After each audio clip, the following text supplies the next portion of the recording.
我叫林凡，因为不是读书那块料，留在了老家，花了整整10年时间，把爸妈那个破旧的小餐馆硬生生干成了咱们县城最大的饭店。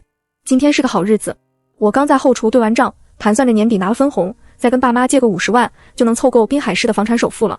这饭店都是靠我一个人撑起来的，我以为借点钱凑首付是板上钉钉的事。可当我推开家门，却听到大伯在客厅里咂嘴。我就说林凡脑子笨，干了10年的饭店，最后才卖了600万。知足吧，要不是林凡帮着干活，哪来的钱让大儿子换新房，让二女儿出国募金？你们把饭店卖了，就是为了给大哥换新房？我妈连眼皮都没抬。我们是你爸妈，你的不就是我的？你大哥二姐急用钱，不卖饭店哪来的钱？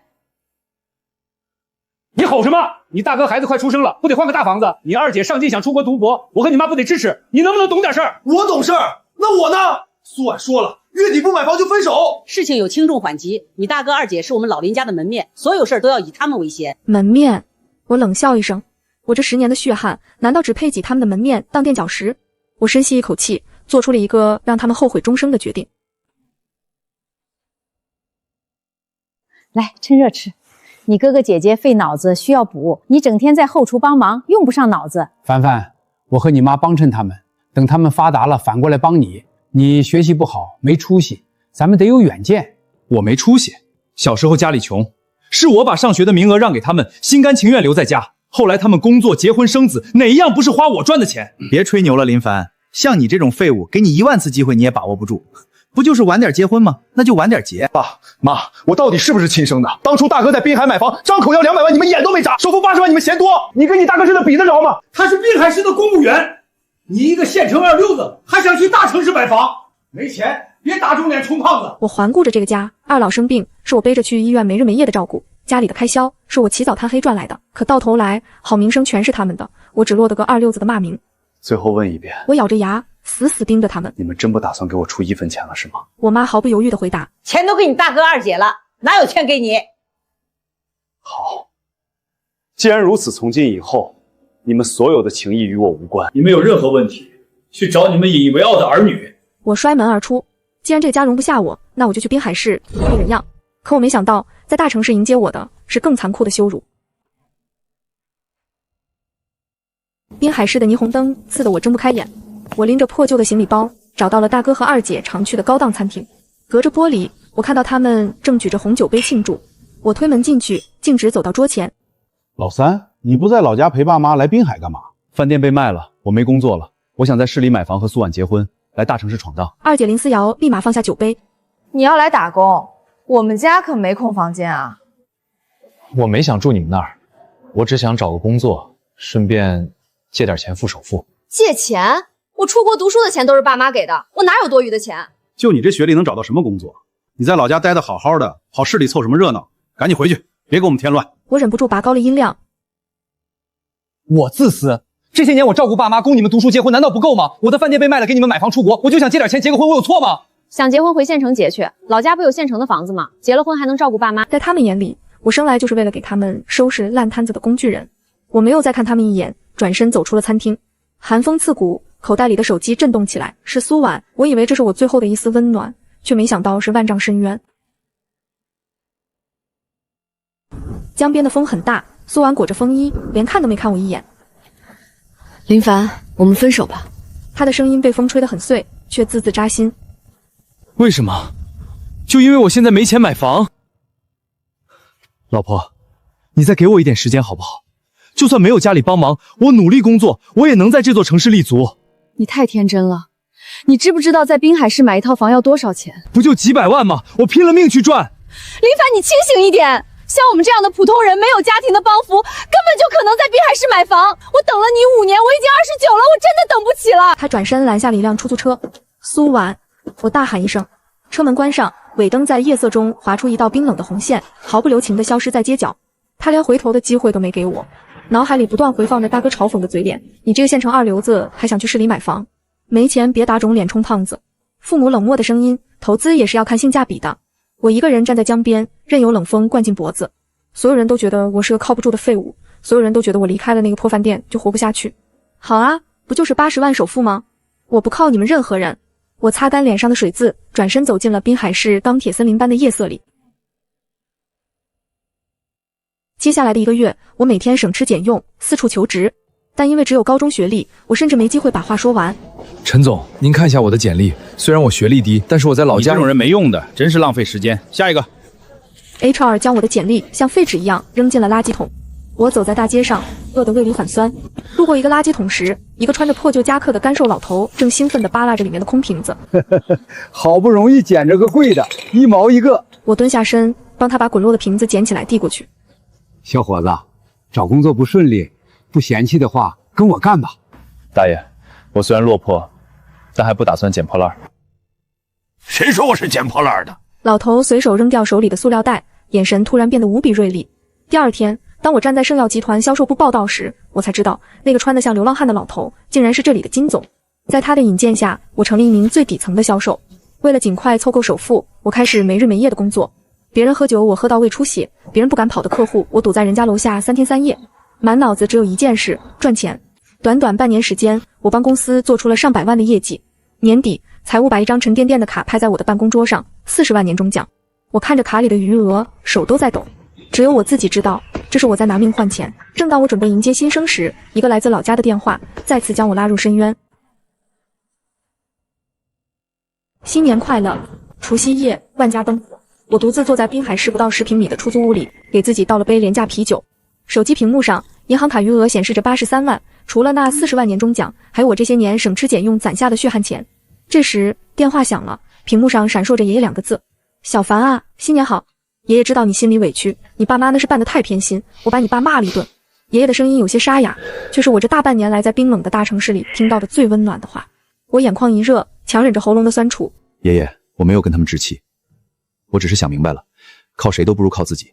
房子我自己买，婚我自己结，至于他们，由引以为傲的好儿女给他们养老就行了。你这孩子啊！爷爷，您好好保重身体，我攒够首付了，等我挣了钱买了房，就接您来滨海住。我紧紧握着手机，暗暗发誓。挂了电话，我深吸了一口气。本以为新的一年终于熬出了头，可我不知道的是，此时的老家正上演着一场更加荒诞的戏码。老家的饭桌上，大哥林宇航和大嫂正满脸堆笑的给爸妈敬酒。爸妈，我知道那100万是你们留着养老的，但他这不是检查怀了双胞胎吗？现在的3居室肯定不够住，岳父偶尔过来，你们过来看孙子也得有房间啊。要我说，咱们直接一步到位买一个4居室。哎呀，那不是还有林凡吗？再说了，你二老供我这么久，我还能不给你们养老？大哥拍着胸脯说得理直气壮。第二天一早，我推开了老家的大门，原本是想在买房前做个最后的了断，却正好撞见满屋子的亲戚，以及那句让我彻底寒心刺骨的话。咱们老林家真是出了2个高材生啊！宇航是滨海市的公务员，思瑶又是女硕士，打着灯笼都找不见这么好的孩子。转头看到我站在门口，二婶的笑容瞬间收敛了几分，阴阳怪气地问：哎呦，小凡回来了，听说你跟女朋友掰了，为啥掰的呀？哼，还能为啥？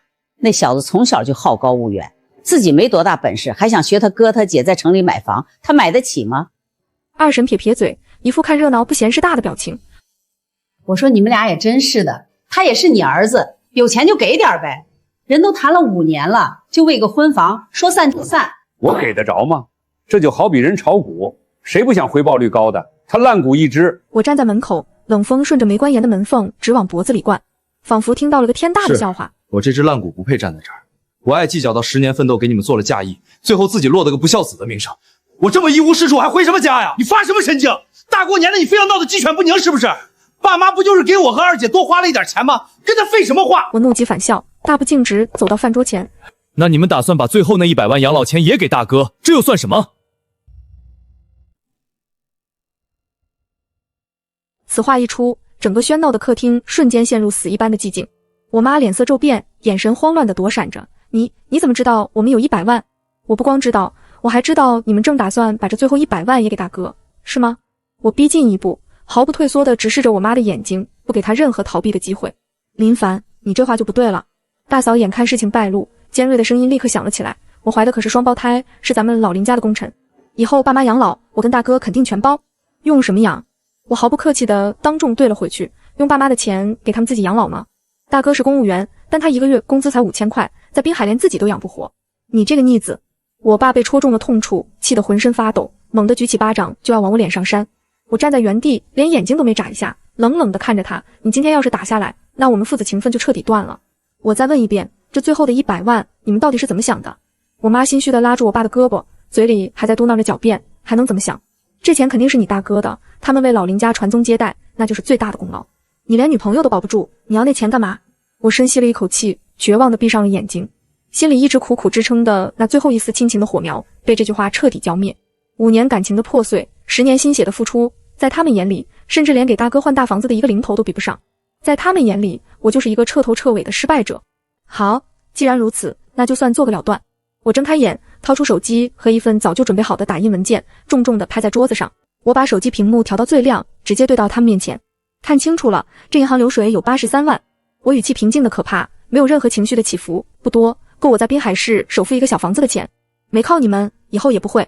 接着，我指了指桌上那份白纸黑字的文件，这份是断绝关系协议书。请你们当着所有人的面，我把话说明白。你们这100万愿意给谁就给谁，我1分都不要。但签了这份协议以后，你们的生老病死都跟我没有关系，我结婚生子也不会通知你们。林凡，你疯了！二姐林思瑶不可置信地瞪大了眼睛，仿佛看怪物一样看着我。你因为这点小事，你要跟我们断亲？你这是要逼死爸妈呀！逼！当初你们逼我的时候，怎么没有想到这个字？我嘲讽的冷笑出声。我一个人快要在外面活不下去的时候，你们在哪？签！我爸气急败坏地咆哮道，一把抓过协议书撕得粉碎。你给我滚！我林德山没你这个儿子。好，既然你也说没我这个儿子，那就把协议尽快给签了。我不慌不忙地从包里又掏出一叠，我打印了10份，你撕毁了1份，我还有9份。大哥在一旁抱着胳膊冷嘲热讽，三弟，你又是离家出走，又是断亲的，不但不会让我们高看你一眼，反而会显得你很蠢，还用借来的80万打肿脸充胖子，真离开了爸妈和我们帮扶，别说房子了，你能养活你自己就不错了。在他们眼里，我永远是那个只能依附他们的烂泥，他们打心眼里觉得我是个废物，绝不可能自己赚到这笔钱。就在气氛剑拔弩张、僵持不下的时候，一个沙哑却极具威严的声音从里屋传了出来：做人不能太偏心。爷爷拄着拐杖，在保姆的搀扶下缓缓走了出来。他凌厉的目光扫过众人，最后落在了我爸妈和大哥身上。你们把他带到这个世界，就应该对他负责任，不能为了虚名和别人的看法活一辈子。爷爷转头指着大哥和二姐，痛心疾首地骂道：宇航，你是家里的老大，家里所有的资源都是你先享受，扪心自问，你为这个家里到底付出了多少？结婚买房的钱是小凡出的。思瑶，你上学的时候家里穷，是小凡承担起家里的重担，才让你衣食无忧的一直读完研究生，这些你记得吗？大哥和二姐被训得满脸通红，深深地低下了头。你们可以不记得小凡的好，但是你们不能把他踩在脚下。你们现在所谓的人上人，都是踩着弟弟的肩膀爬上去的。爷爷狠狠地杵了一下拐杖，发出沉闷的声响。我看着年迈的爷爷，眼眶微红。小凡，爷爷支持你。爷爷走过来，颤抖着手拍了拍我的肩膀。我深吸一口气，把协议书留在桌上。这份协议我就放在这，什么时候想通了就给我打电话。今天这个年没法陪你一起过了，你去拿。我妈在身后慌乱地喊道：我要向你们证明，没有你们的帮忙，我自己也可以。我头也不回地跨出家门，走向风雪中。离开老家后，我直奔滨海市。第一件事就是联系房产中介去售楼部。售楼小姐热情地将购房合同递给我：林先生，没想到您说不出半年绝对买下来，结果真做到了。刷卡吧。我深吸一口气，毫不犹豫地掏出银行卡。可当 POS 机吐出小票的那一刻，我耳边传来的不是恭喜，而是冰冷的4个字：余额不足。余额不足，这冰冷的4个字像一记重锤砸在我头上。怎么可能？我这半年拿命拼出来的业绩，加上这些年的积蓄，账上明明有83万。我手忙脚乱地打开手机银行，查了流水，账上竟然莫名其妙被转走了30万。我猛地想起，那张饭店收账的卡虽然是我的名字，但我以前为了方便给爸妈开通过亲属代付，没设上限。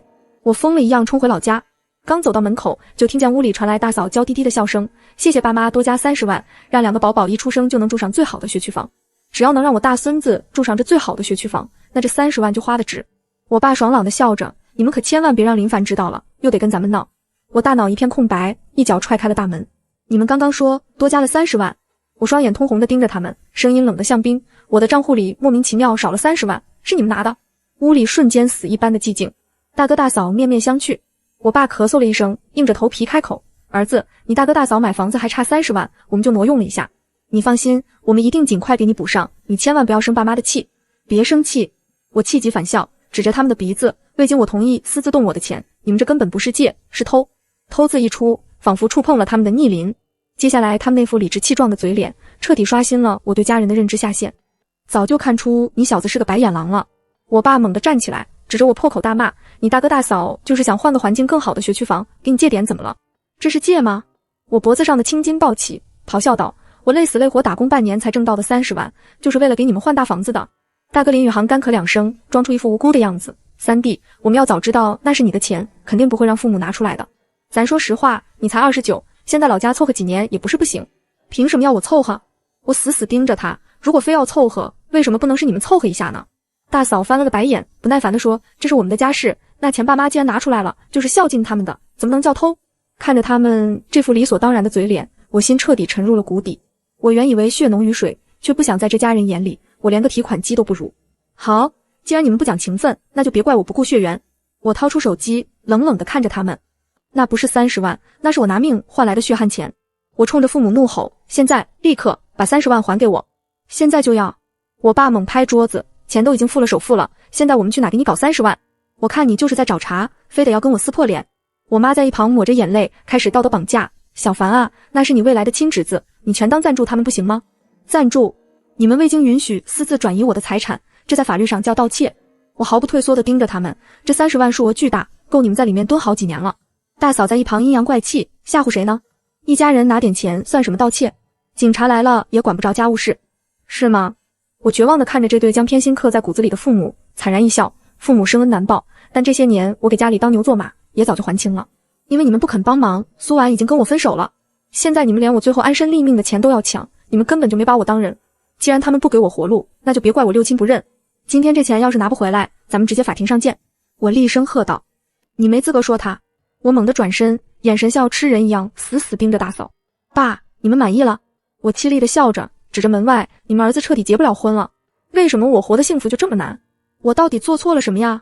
我妈撇撇嘴，就因为买不了房，她说分手就分手，咱们就没必要留恋她了呀。刚好房子不用买了，在滨海你也混不下去，跟着我们坐车回家。我不回去。我咬牙切齿，今天我的钱必须一分不少的还给我。现金没有，那就卖车卖房。大哥冷笑一声，索性耍起了无赖，要钱没有？要命一条。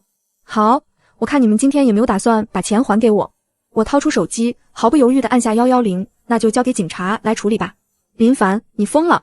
大嫂尖叫着扑过来，不能报警。宇航可是公务员，进了局子可就有污点了。我爸气得浑身发抖，指着我的鼻子大骂，我告诉你，今天要是敢报警，我老林家以后就没有你这个儿子。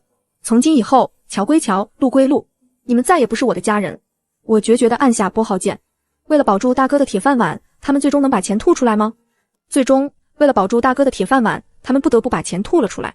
拿到钱的第一时间，我回到了售楼部，全款拿下了那套原本属于我新生的房子。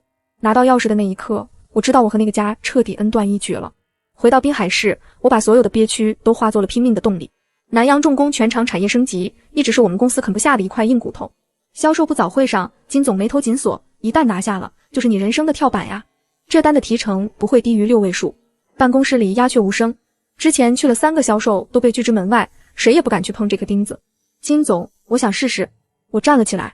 接下来的半年，我像疯子一样，花了近半年时间查看了南洋重工近10年的资料，跑遍了他们的生产车间，终于发现了南洋重工的缠绵痛点，并通过咨询专家查到了竞品设备的技术漏洞。万事俱备，只欠东风。晚宴上，我端着酒杯，将一份机密文件推到南洋重工采购一把手赵总面前。赵总，您能不能给我5分钟时间？我们追加的余热回收系统不仅能帮你们直达申报指标，还能得到政府的补贴，所以我们卖的不是设备，而是帮你们工厂10年内不被淘汰的底气。赵总盯着那份文件，脸色变了又变。我死死盯着他，手心里全是汗。这单若是签了，我林凡的人生将彻底翻盘；若是输了，我将一无所有。赵总盯着那份文件，包厢里的空气仿佛凝固了，沉默了足足有1分钟之久。他突然猛地一拍桌子，目光锐利地盯着我，说完了。我心里咯噔一下，手心里早就被汗水浸湿了，但我还是硬生生扛住了他的气场，咬牙点头，说完了。好。赵总突然大笑起来，指着桌上那一整排高度数白酒，把桌上酒都干了，我这单给你签。我二话没说，抓起酒瓶直接往胃里灌，辛辣的液体像火一样烧着喉咙，我却连眉头都没皱一下。为了这几10万的首付，为了争那一口气，别说喝酒，就是吞刀子我也得咽下去。好胆识，以后我认你当兄弟。赵总痛快地签下了名字，我拿下了那块别人啃不下的硬骨头，被我搞定了。几千万的订单，6位数的提成，华东区销售总经理的位置全都是我的了。我跌跌撞撞地冲出酒店，顾不上胃里的翻江倒海，迫不及待地拨通了老家的电话。爷爷，我拿下来了，我再努力1年就能在滨海市买大房子给你住了。电话那头沉默了许久，没有传来爷爷熟悉慈祥的笑声，取而代之的是我妈冰冷到极点的声音：林凡，你爷爷他去世了。爷爷死了？那个唯一把我当人看，说过别怕栽跟头，爷爷给你留着地的老人，为什么没等我？我连夜飙车赶回老家，满心悲痛，可等待我的却是一场令人作呕的财产争夺战。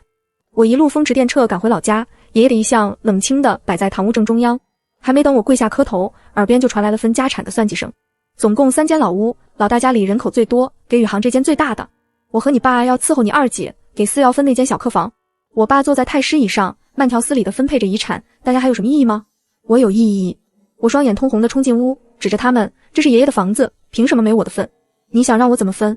我爸冷笑一声，满脸的不屑，难道分给你这个一无是处的白眼狼？二姐林思瑶在一旁翻了个白眼，阴阳怪气的帮腔，你不是要回滨海买房吗？1年能回来几趟？你要这老房子干什么？那你们呢？我怒不可遏地指着他们，你们一个在滨海安家，一个要出国，你们1年看过他几回？他去世的时候，房间里吃的甚至还是我上次给他买的布品。我深吸了一口气，强行压住心头翻涌的怒火，其他的财产我1分都不会挣。我要的不多，把爷爷那间房留给我，做个念想。不给！我爸猛地一拍桌子，站起来指着我的鼻子骂道，你不是跟我们断亲了吗？你都不姓林了，这房子你1分也别想得到。我看着他们那副贪婪的嘴脸，缓缓从口袋里掏出了一张纸。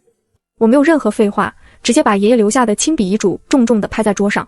大哥林宇航狐疑地凑过去一看，脸色瞬间大变，像吃了死苍蝇一样难看。这不可能，爷爷一向一视同仁，怎么可能把所有财产、老屋3间、宅基地和存款5万全都留给林凡一个人？我冷冷地环视着这群所谓的血亲，爷爷在信里写得清清楚楚。老话说父母恩大，遇到我这孩子要懂得感恩。他把房子留给我，是因为你们根本不管我，他得给我留个家。这真是爸的字迹。我妈吓得倒退了2步，脸色煞白。他写的又怎么样？他当时肯定意识都不清醒了，写的东西能信吗？我爸恼羞成怒，猛地扑过来，一把夺过遗嘱，3两下撕得粉碎，狠狠砸在地上，遗嘱作废。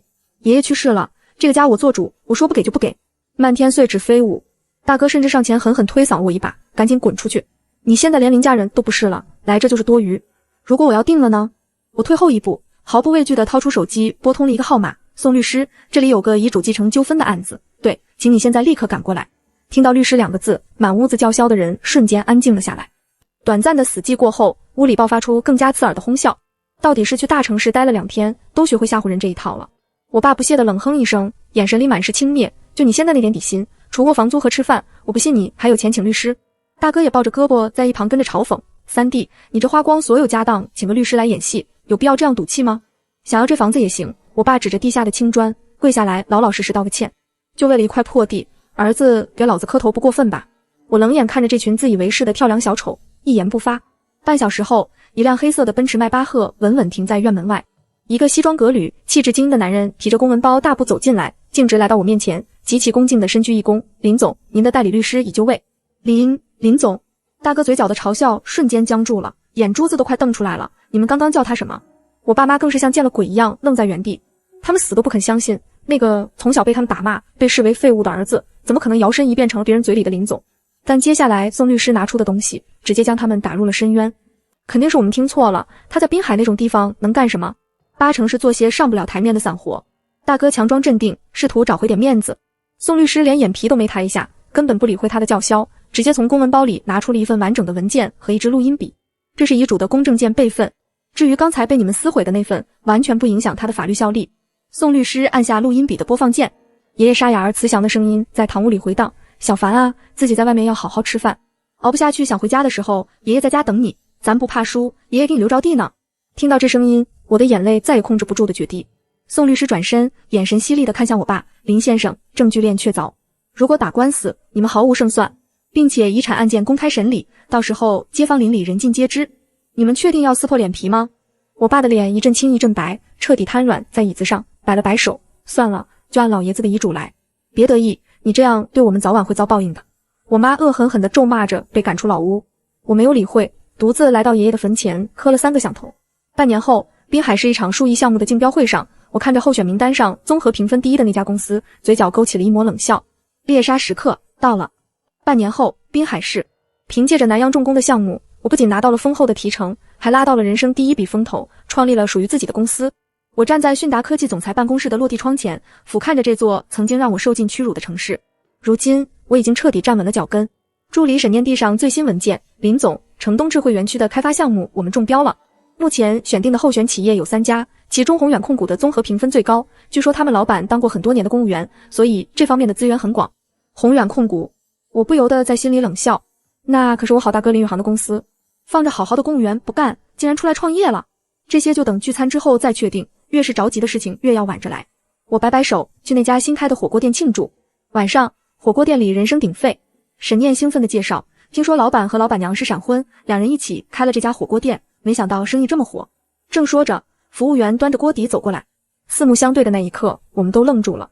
是苏婉，她穿着朴素的围裙，脸上少了曾经的焦虑，多了一份温婉。你还好吗？她有些局促地擦了擦手。我很好，看来你也不错。我压下心头的酸楚，微笑着点点头。这时，一个2、3岁的小女孩跑过来抱住她的腿，妈妈，下雪了。说完，苏婉牵着女儿的手挥了挥，和叔叔说再见。看着乖巧的孩子和从后厨走出来的丈夫，我突然彻底释怀了。如果你幸福，一切都是最好的安排。第二天，宽敞明亮的会议室里，沈念把资料摆在我面前，林总，目前评分最高的是这3家，其中排名第1的是宏远控股。不用说了，这家直接淘汰。我直接把宏远控股的资料扔进垃圾桶，彻底淘汰。为什么？沈念有些诧异。没有为什么，按我说的做。半小时后，楼下大堂突然传来一阵激烈的争吵声。赶紧叫我进去，我要见陈，见林总。一个嚣张的声音在大厅里回荡，带着惯有的颐指气使，明明是最优的选择，为什么不选择我们？一定是哪个环节搞错了。这可是几个亿的项目，万一真的搞错了，你们承担得起吗？我带着保安走出专属电梯，冷眼看着那个穿着劣质西装，像个跳梁小丑一样在大堂撒泼的男人。正是林宇航，让你们老板出来。他冲着前台大呼小叫，是谁要见我？我双手插兜，缓缓从人群中走了出来。周围的员工纷纷低头问好，林总好。林宇航猛地回过头，看到是我，眼珠子都快瞪出来了。他上下打量着我笔挺的西装，满脸的不可置信。林凡，你是林总？他突然像抓到什么把柄一样，指着我大声冷笑起来。不可能，他怎么可能是林总？肯定是我听错了。你一个连大学都没上过的人，有什么能力跟人家有业务上的往来？面对他的无知与狂妄，我决定亲自撕下他最后的伪装。放肆！一旁的沈念厉声呵斥道：“这位是我们公司的林总，你连自己的金主都不知道是谁，活该你落选。”林宇航如遭雷击，双腿发软，死死盯着我。林总，你真是林总？这个公司是你的，不然呢？我居高临下的看着他，语气冰冷。当年我跟你们断亲的时候，我就说过，我不会靠你们一分一毫。现在我就是站得比你高。林宇航的脸色一阵青一阵白，突然像疯狗一样咆哮起来。所以你就是为了报复，故意不选我，因为当年的事情往我身上泼脏水。泼脏水？我仿佛听到了天大的笑话。我为什么不选你？你自己不知道吗？我们是投资公司，拿着一个空壳公司就敢来骗我的钱。我接过调查报告，狠狠砸在他的脸上。我特意装成应聘者去了你们公司，你们公司的人事漏洞百出，所谓的专业人员连基本的参数都看不懂，恐怕这也是你请的演员吧？看着散落一地的证据，林宇航最后的一丝嚣张终于土崩瓦解。林宇航，这是商业欺诈，我要是真选了你，你是要负法律责任的。我眼神如刀，我没有把你送进局子，就已经对你网开一面了。证据确凿，林宇航不仅没觉得羞愧，反而扑通一声跪在了我面前。这个从小自命不凡，受尽万千宠爱的好大哥，为了活命，竟然当众对我使出了最无耻的道德绑架。三弟，你就别起诉大哥了，我也是实在没办法，只能搏一搏了。林宇航突然扑上来，死死抱住我的大腿，哭喊：“放手！我是生意人，不是做慈善的。”我嫌恶的一脚踢开他：“你嫂子没工作了，2个孩子的学费都快交不起了，高利贷公司催我，我要是再不交的话，就要进局子了。”林宇航声泪俱下：“要是爸妈知道他们的宝贝儿子变成了今天这样，不知道会不会后悔当年押错了宝。”我冷冷地看着他，无动于衷。眼看卖惨无效，林宇航眼底闪过一丝怨毒，他猛地从地上爬起来，冲着周围围观的员工大喊大叫起来：“大家伙快过来看看你们公司的林总是个什么东西！他像泼妇一样撒泼，这些年连一次家都不回，在外面花天酒地，对父母不闻不问。”大堂里瞬间炸开了锅，员工们面面相觑，开始窃窃私语。堂堂公司总裁连父母都不孝敬，能是什么好的公司？林宇航得意地看着我，仿佛抓住了我的死穴。就算是断亲了，可是我们骨子里毕竟流的是老林家的血，这些年都过去了，你还不能放下心结吗？面对他泼来的脏水和周围人异样的眼光，我捏紧了拳头。正当我准备让保安把他强行架出去时，一道清脆而愤怒的女声从人群后方传了过来，狠狠地扇了林宇航一个无形的耳光。闭嘴！你有什么资格在这里犬吠？沈念从人群中大步走出，眼神凌厉地逼视着林宇航。万家灯火团圆的时候，他一个人在出租屋里面过年是什么感受？你知道吗？你嫉妒他站得比你高，可是你知道他走到现在这个位置需要付出多少常人所不能承受的吗？林宇航被沈念的气势镇住了，一时语塞，还有脸面说你是他的家人。沈念一挥手，还愣着干什么？还不赶紧把他赶走！放开我！林宇航如同丧家之犬被保安架着往外拖，嘴里还不甘心的大骂林凡，别以为你开个公司你就比我优秀，在爸妈那我永远比你好。大堂恢复了平静，我深深地看了沈念一眼，心中升起一丝暖意。几天后，我正在处理文件，接到了老家亲戚打来的急电。小凡啊，你爸肺结核晚期所有的费用加在一起要30万，医生都催了，你爸得尽快做手术。电话那头乱作一团，亲戚告诉我，林宇航不仅破产跑路，还把爸妈的养老本全赔进去了。赔了，现在市场不好，没了，什么都没了。而我那个在国外的二姐，更是连电话都不接，直接装作没听见。倾尽全家心血培养的2个绩优股，在父母生死攸关的时刻全跑了。我这只曾经被他们弃如敝履的烂股，要去救那个要把我扫地出门的父亲吗？握着手机，我陷入了长久的沉默。病房里，我爸剧烈地咳嗽着，咳出的痰里带着血丝。医生下了最后通牒，肺结核晚期，手术费30万，必须马上交钱。我妈慌了神，赶紧拨通了大哥林宇航的电话。宇航，你爸得尽快做手术，你赶紧把钱打过来啊！电话那头，大哥的声音满是不耐烦。钱？我哪有钱？我不是跟你们说了吗？公司破产了，我还欠了500万的高利贷，怎么会没了？我妈声音发颤。你创业的时候，我和你爸可是把卖饭店的600万，还有压箱底的50万全给你了啊！没钱就是没钱，我连自己都顾不上，上哪给你们弄30万？大哥直接挂断了电话。我妈瘫坐在地上，又像是抓住了最后一根救命稻草，颤抖着拨通了远在国外的二姐林思瑶的电话。接通了。思瑶，你爸他……我妈刚哭出声，电话那头传来一个男人的声音：亲爱的，你在和谁打电话？哦，是诈骗电话。二姐的声音冰冷而陌生。我不是和你说过吗？我父母很早就过世了，为了嫁进你们家，我怎么会骗你呢？嘟嘟，电话被无情挂断。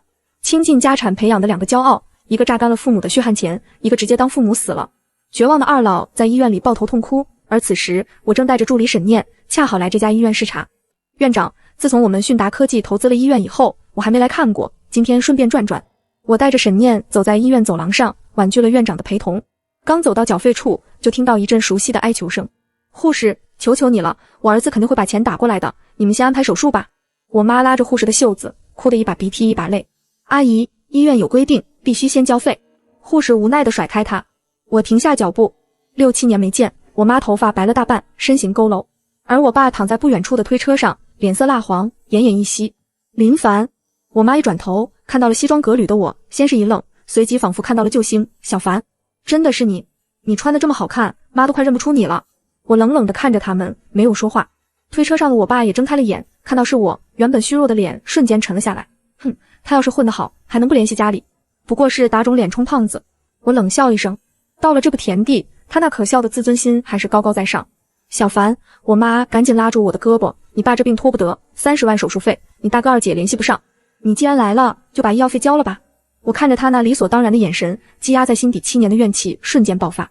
30万，当初他们为了30万逼得我净身出户，未婚妻分手，现在凭什么让我交？我交？我甩开我妈的手，眼神冰冷。既然大哥二姐那么有出息，这笔钱当然该他们来出。你这叫什么话？我爸躺在推车上气喘吁吁地骂道，就算是断亲了，从法律上你也是我们的儿子，这是你该尽的义务。我仿佛听到了天大的笑话。义务？当年你们偷走我买房的30万给大哥换学区房时，怎么不跟我讲义务？你们为了保住大哥的铁饭碗，把我逼出家门的时候，怎么不讲义务？我妈心虚地低下头，声音细若蚊蝇。小凡，那都是过去的事了，你爸都这样了，你要是有闲钱就帮帮我们吧。帮？你们还记得7年前在饭店门口说过的话吗？我居高临下地看着他们，你们说这辈子都靠不上我这个废物，大哥二姐才是你们最好的投资。现在你们的绩优股呢？提到大哥和二姐，我爸剧烈地咳嗽起来，气得脸色铁青。你给我滚！我就算等死，也不用你出钱看我的笑话。好，那你们就在这等你们的好儿女吧。我转身欲走，没有丝毫留恋。他们把所有的偏爱和资源都给了那2个人，这是他们咎由自取。就在我迈开脚步的瞬间，身后突然传来扑通一声闷响。我回过头，不可置信地看着眼前的一幕，心脏猛地一缩。我妈跪在了冰冷的瓷砖上，那个从小到大连正眼都不愿看我，永远把大哥二姐捧在手心的母亲，此刻死死抱着我的裤腿，眼泪鼻涕呼了一脸。小凡，妈求你了，我知道这个时候找你要钱是我不对，但我真的没办法了。只要你能给你爸拿手术费，妈什么都听你的。妈，你起来。我皱着眉头去拉他，你不用道德绑架我，你不答应我就不起来。他死死扒在地上。我看着推车上别过脸不看我的父亲，深吸了一口气。30万对我来说不算什么，我可以付这笔钱，但我需要你们对我说一声对不起。这3个字我等了快30年。对不起，我生你养你，有什么需要你原谅的？我爸猛地转过头，扯着嘶哑的嗓子咆哮，我看你就是拿不出钱，在这死要面子，老子就是死也不给你低头。老头子！我妈急得大喊，不就一句对不起吗？比你命还重要。我看着死不悔改的父亲，彻底心寒。从小到大，你们永远无条件的偏心他们，习惯性的忽视我。那些贬低和责骂伴随了我人生的前30年，直到现在，你依然觉得你没有错。我原本以为面临生死，他至少会有一丝悔意，但我错了。在他们眼里，我永远是那个不配得到道歉的卑微小丑。既然如此，我也没有必要再留下了。既然不道歉，你们好自为之。我抽回腿，不再看他们一眼。林凡，别打肿脸充胖子了，你一个高中辍学的废物，能拿出30万，自己没本事在这净吹了。我爸在后面破口大骂，我脚步一顿，没有回头。虽然你们不愿意相信，可我现在就是迅达科技的董事长。说完，我大步流星地离开了缴费大厅，身后传来我妈绝望的哭声和我爸不屑的冷斥。他还迅达科技老总，他要是老总，我就是秦始皇。走到没人的拐角，我停下脚步，掏出手机拨通了院长的电话。林院长，给林德山安排手术吧，费用我出。5分钟后，缴费处的护士急匆匆推着我爸往手术室走，家属赶紧准备一下，马上进手术室。我妈愣住了，手足无措地翻着空荡荡的口袋。护士，我们没交钱啊，手术费已经有人替你们交清了。护士一边推车一边说。谁交的？我妈虚弱地问。我们医院的投资方林总啊。主治医生走过来，神色复杂地看着他们，就是刚才被你们骂走的那个。手术车停在了走廊中央，我爸僵在推车上，浑身剧烈地颤抖起来。我妈更是捂着嘴，发出了难以置信的呜咽。他们倾家荡产供养的骄傲弃他们于不顾，而他们最看不起的废物却在最后关头救了他们的命。林总，林凡真的是迅达科技的老板。我妈瘫软在走廊的长椅上，喃喃自语，眼神空洞的可怕。刚才还叫嚣着秦始皇的我爸，此刻像被人抽干了浑身的力气，面如死灰地躺在推车上。他一直引以为傲的自尊心被现实的铁锤击得粉碎。那个被他从小骂到大，视为烂泥的儿子，不仅成了大老板，还在他最绝望、被他最疼爱的儿女抛弃的时候，轻描淡写的拿出了30万救了他的命。这种巨大的心理落差比杀了他还难受。就在这时，走廊尽头跌跌撞撞跑来一个人，是林宇航。他满身酒气，连滚带爬的扑通一声跪在我爸的推车前，痛哭流涕。爸妈，我对不起你们，我辜负了你们的期望，我就不该出去瞎折腾创业，我把你们养老的钱全赔进去了啊！我爸闭上了眼睛，眼角滑落2行浑浊的泪水，嘴唇哆嗦着，却说不出一句话。宇航啊，别哭了，回去找个班好好上吧。我妈哽咽着，颤抖着手摸着大儿子的头，这回我和你爸就算想帮你，也有心无力了。护士推着车进了手术室，大门重重关上，隔绝了所有的喧嚣。手术很成功，但我没有再去医院看一眼，因为今天是冬至，我那空荡荡的办公室里迎来了一个意想不到的人。滨海市下雪了，今天是冬至，我一个人留在顶层办公室加班，看着窗外万家灯火，心里说不出是什么滋味。虽然大仇的报，但在这样一个团圆的日子里，我依然是个孤家寡人。老板，包够了吗？办公室的门突然被推开，沈念提着2个巨大的保温盒走了进来。她穿着厚厚的羽绒服，冻得鼻尖通红，我就知道你还在加班。冬至怎么能不吃饺子？我惊讶地看着她把热气腾腾的饺子端出来，这么多，必须全部吃完。这可是我亲手包的，我特意报了烹饪班，而且是第1名毕业的。她一脸骄傲地扬起头，我夹起一个咬了一口，皮厚馅咸，差点没哭死我，但我还是咽了下去，强挤出一丝微笑，挺好的，至少你老师这种鼓励式教育的方式很值得表扬。沈念笑了笑，坐在我对面，看着窗外的大雪，她突然轻声说，今天见你爸妈了，他们怎么样？还是和以前一样，不觉得当年的事有什么错？我淡淡地说，我能理解你。她低下头，其实我也有个弟弟，他出生后我就再也没感受过父母的爱。我读大学的学费是发传单没日没夜赚的，后来我工作了，我弟要结婚，他们硬生生抢走了我辛苦存的20万。听到平时干练的沈念竟然有如此千疮百孔的过去，我愣在了原地。我报警了，但我爸威胁我要打死我妈，我只能把钱给了。沈念苦笑着看向我，我们之所以过得拧巴，就是因为爱和恨都不彻底。林凡，你比我勇敢，至少你果断地断亲了。看着他泛红的眼眶，我心里某个柔软的地方被触动了。又是一年大雪，也是时候回去看爷爷了。我带着2瓶最好的高粱酒回到了老家后山的坟地。来喽，爷，饺子来了。我把沈念包的猪肉大葱饺子摆在墓碑前，今天爷俩喝2杯。这饺子手艺不如您别嫌弃啊。我在墓碑前坐下，自顾自的倒满酒，快半年没回来了，实在是太忙了。不过春天的时候我给院子种满了月季，夏天应该开很香吧。您可不能怪我没陪您，毕竟我种的月季陪着您呢。冷风吹过松树，发出沙沙的声音，像是爷爷在回应我。对了，我最近碰到我爸了，他身体不好，我还是把医药费付了。我灌了一口酒，眼眶微热，不说这些不开心的。爷爷，我最近遇到一个女孩，她挺好的，虽然做饭难吃，但在她身边，我感觉到了前所未有的放松。我摸了摸冰冷的墓碑，您要是还在，肯定支持我去追她吧。正当我在雪地里诉说着心事时，口袋里的手机突兀地响了起来。接通后，大哥的一句话让我手里的酒杯啪的一声砸在了雪地里。3D 电话那头，林宇航的声音带着浓重的哭腔：爸，他走了。走了？那个脾气倔强，要强了一辈子，宁死也不肯跟我说一句对不起的男人，就这么走了。病房里空荡荡的，只有一张惨白的床单。我赶到医院时，大哥递给我一封信，信封皱巴巴的，上面写着我的名字小凡。信里的字迹歪歪扭扭，显然是他在极度虚弱下写就的。当你看到这封信的时候，爹应该已经走了。那年你摔门而去，吼着要断绝关系，我坐在老屋气的直骂你白眼狼，可那夜我却翻来覆去睡不着，心里跟针扎似的疼。爹这些天躺在床上，脑子里一个劲得过你小时候的事。爹带着你们去抓蚂蚱斗蛐蛐，爹这辈子就为了个面子活。你也有句话说得对，做父母的也得知道感恩，能有你这样的儿子，我和你妈都应该感恩。那天在医院，爹要强了一辈子，没给谁低过头，但好在现在没剩多少时候，我也终于能说心里话了。小凡，爹对不起你啊。眼泪一滴滴砸在信纸上，晕开了字迹。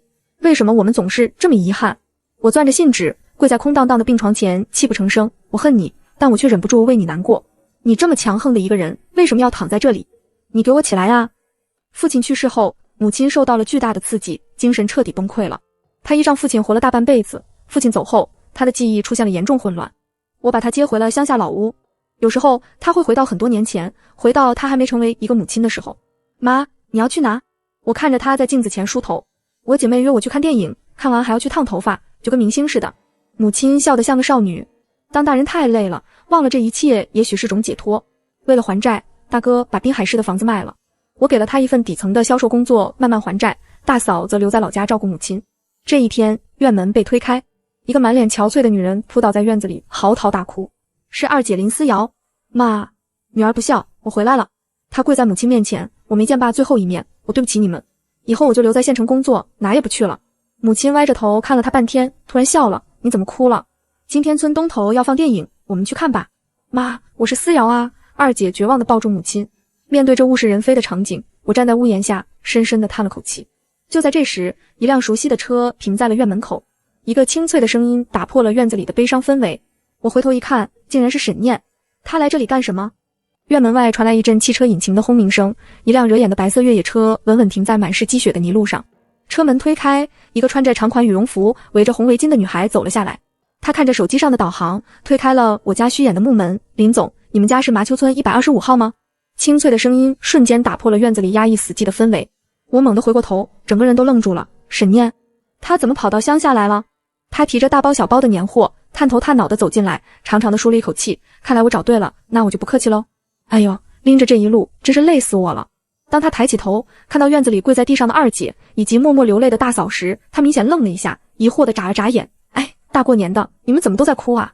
没等我们回答，她自顾自地把沉甸甸的袋子放在青石板上，拍了拍手上的灰尘。有什么事情是哭一个年解决不了的吗？人只要还没咽气，日子就得热气腾腾地过下去。说完，她转头看向我，毫不客气地下巴一扬，来，林凡，帮我提东西。我被她这副反客为主、极其自来熟的样子气笑了，走过去接过她手里的重物，压低声音调侃，长本事了，现在都敢直呼老板大名了。现在是法定放假时间。沈念理直气壮地回顶了一句，随后转过身，笑眯眯地看向我那群已经被惊得目瞪口呆的家人。接下来他那句语出惊人的自我介绍，直接把全家人都震傻了。伯母好，大哥大嫂好，这位美女应该就是二姐吧？沈念毫不认生，笑眯眯地冲着他们挥了挥手。你是？二姐林思瑶擦了擦眼角的泪水，满脸迟疑地看着这个衣着光鲜、气质不凡的女孩。我是林总的秘书。沈念顿了顿，突然一把挽住我的胳膊，大声宣布，也是他的准女友。我手里的塑料袋差点砸在脚背上。这丫头什么时候成我准女友了？没等我开口反驳，沈念已经雷厉风行地开始发号施令了。好了，为了让大家能赶在春节晚会开始之前顺利吃上年夜饭，我这个小小的秘书现在就来小小的安排一下。他像个指挥官一样，把买来的高档食材分门别类地拿出来。我准备了最新鲜的肉馅，大哥大嫂，你们俩就一起负责包饺子。曾经不可一世的大哥林宇航，现在像个犯了错的小学生，连连点头，拉着大嫂赶紧去水槽边洗手。接着，沈念拍了拍胸脯，一脸骄傲地扬起下巴。至于我呢，上段时间刚刚在烹饪学校培训过，并且是以专业第1名的成绩顺利毕业，所以这顿年夜饭的掌勺任务就包在我和你们林总身上了。看着原本死气沉沉、满是悲伤的老屋，被他3言2语就调动的有了烟火气，我心里涌起一股难以言喻的暖流。但此时，一直没被分配任务的二姐局促不安地站了起来。那我呢？二姐林思瑶搓着冻得通红的手，显得有些多余和尴尬。当年那个心高气傲、嫌弃家里穷的女硕士，如今眼里只剩下饱经风霜的沧桑和小心翼翼的讨好。沈念看了看坐在屋檐下正对着空气傻笑的母亲，眼神渐渐变得温柔起来。二姐，你刚回家，就多陪陪伯母吧。沈念走过去，轻轻拍了拍二姐的肩膀。伯母现在的病，也许并非是一件坏事，只是现实太难让她接受了，所以她的大脑为了保护她，就带她回到了最幸福、最无忧无虑的时候。院子里瞬间安静了下来，只剩下寒风吹过枯树枝的沙沙声。当大人当了这么久，他也太累了，现在也该让他当一回小孩了。沈念轻柔的话语像是一股暖流，瞬间融化了我心底最后一块坚硬的坚冰。我看着母亲像个小女孩一样，缠着二姐问村东头什么时候放电影。曾经我恨透了她的偏心，恨透了她的冷漠，但现在看着她这副痴傻的模样，我突然觉得那些刻骨铭心的恨意似乎也随着父亲的离世消散在了冬日的寒风中。我们之所以过得拧巴，就是因为爱和恨都不彻底。如今我终于明白，真正的释怀不是原谅他们，而是放过我自己。就在我出神的时候，沈念突然伸出手，在我眼前用力晃了晃，指着院子里堆积的杂物，眼中闪过一丝狡黠的光芒。那我们就赶紧动起来吧。沈念兴致勃勃地卷起羽绒服的袖子，准备大干一场。二姐突然有些紧张地举起手，弱弱地说，等一下，我不是不愿意相信你第1名的成绩，只是我太想跟我大哥一起做饭了。说完，她逃也似的跑去帮大哥大嫂和面了。这几年他在国外为了几间豪门受尽了冷暖与白眼，如今褪去所有的光环，他只想紧紧抓住这仅剩的一点骨肉亲情。沈念也不在意，无所谓的耸了耸肩，那就二姐大嫂你们包饺子，林凡你呢就负责跟我一起下厨。他推了我一把，自己率先转身钻进了那个低矮破旧的土灶厨房。我站在院子里，看着大哥笨拙地剁着肉馅，大嫂和二姐在一旁揉面，时不时低声交谈几句。曾几何时，我是这个家里唯一不被待见的劳动力，他们在客厅吃着水果看电视，我在后厨吸着呛人的油烟。而现在命运兜兜转转，似乎又回到了原点，但一切又都截然不同了。10年的怨恨与纠葛，在这个下雪的除夕夜，终于画上了一个不那么完美却足够真实的句号。厨房里传来锅碗瓢盆的碰撞声，还有沈念哼着不知名小调的轻快声音。我深吸了一口冬日清冽的空气，迈开步子，朝着那个冒着热气的厨房走去。我倚在厨房熏黑的门框上，看着沈念手忙脚乱地往铁锅里倒酱油，被柴火的油烟呛得直咳嗽，白净的脸颊上还蹭了一道滑稽的黑灰。你不是尝过我的手艺吗？沈念一边笨拙地翻炒，一边回头得意地冲我眨眨眼。我想起冬至那天晚上，在空荡荡的办公室里，那盘酷咸皮厚的像包子一样的猪肉大葱饺子，终于忍不住笑出了声。大哥，赶紧闪开吧！我无奈地摇摇头，走过去一把抢过他手里的锅铲。真的那么难吃吗？他不服气地凑过来，撅着嘴问我。真的很难吃。我毫不留情地戳穿了他这位专业第1名的谎言。他气得狠狠捶了一下我的肩膀，眼底却溢满了笑意。除夕夜的钟声即将敲响，窗外隐隐传来了绚烂的烟花声。10年，我用了整整10年的时间，从一个被全家人踩在脚底嫌弃的烂骨，拼成了如今在滨海市呼风唤雨的林总。我曾经以为必须要用金钱和地位狠狠地报复他们，才能证明我存在的价值。但现在看着这满屋子的烟火气，看着身旁笑靥如花的沈念，我才恍然大悟，真正的强大是不再需要向任何人证明自己。我握住了他沾满面粉的手，十指紧扣。新年快乐！我在他耳边轻声说。新年快乐，林凡。